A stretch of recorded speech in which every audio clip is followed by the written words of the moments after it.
السلام علیکم ورحمۃ اللہ وبرکاتہ۔ امید ہے دوستو تمام حضرات خیر و عافیت سے ہوں گے۔ دوستو، سبق شروع کرنے سے پہلے آپ سے ایک درخواست ہے کہ اگر آپ نے ابھی تک ہمارا اردو کریٹر چینل کو سبسکرائب نہیں کیا ہے تو ہمارے چینل کو سبسکرائب کریں اور بیل آئیکن بٹن کو دبائیں تاکہ ہر آنے والی ویڈیو آپ کے پاس سب سے پہلے پہنچ سکے۔ دیکھیے دوستو، کل ہم نے آپ کو یہ والا سبق پڑھایا تھا۔ اس کے اندر بتلایا گیا تھا کہ واو مجہول اور یائے مجہول، یعنی کہ واو مجہول کس طرح پڑھا جاتا ہے اور یائے مجہول کس طرح پڑھا جاتا ہے، اور آپ نے یہ سبق سمجھ لیا ہوگا کہ واو مجہول کی آواز کیسی ہوتی ہے، یائے مجہول کی آواز کیسی ہوتی ہے۔ تو آپ کو معلوم ہے کہ واو مجہول دو اور یائے مجہول تارے، اور اگر یائے معروف ہوتے تو تاری ہوتے، تاری، یعنی کہ پھر اس میں اس طرح کی یہ والی یا آتی، یہ والی، اور پھر اگر اس کو ہم معروف پڑھتے بجائے مجہول تو دو ہوتا، دو، اس لیے یہ مجہول ہے تو دو پڑھا جائے گا۔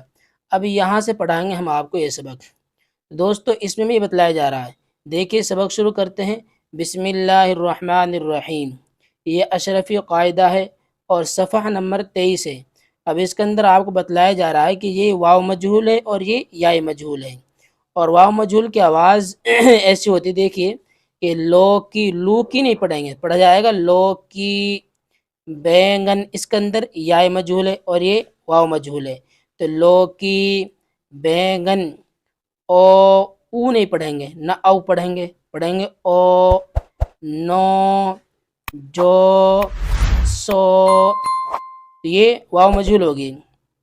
آگے دیکھیے ہے، جے، کہ، جو ایسی یہ والی یا آئے گی تو وہ مجہول پڑھی جائے گی۔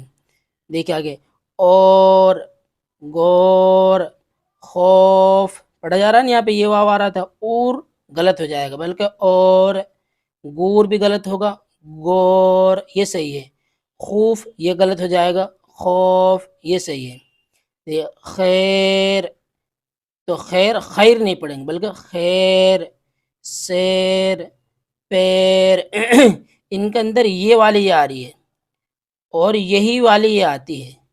دیکھیے پھر اگر الگ سے ہٹ کر آئے گی تو وہ اس طرح کی یہ آئے گی، تو خیر، سیر، پیر۔ آگے دیکھیے خالد لوکی لایا ہے، یہ مشق ہے آپ کی، خالد لوکی لایا ہے، لوکی لایا ہے۔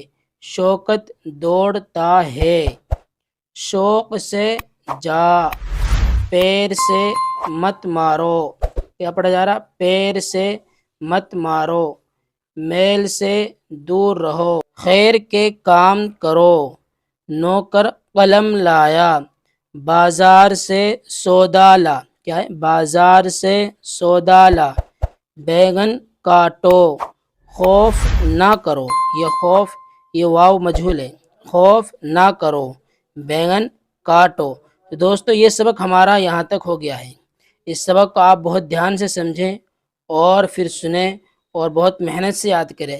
اگر آپ نے اسباق بہت دھیان سے پڑھ لی تو پھر آپ کو آگے چل کے کوئی پریشانی نہیں ہوگی۔ اگر آپ کو کوئی بات پوچھنی ہے تو وہ آپ ہم سے کمنٹس کے ذریعے پوچھ سکتے ہیں۔ السلام علیکم ورحمۃ اللہ وبرکاتہ۔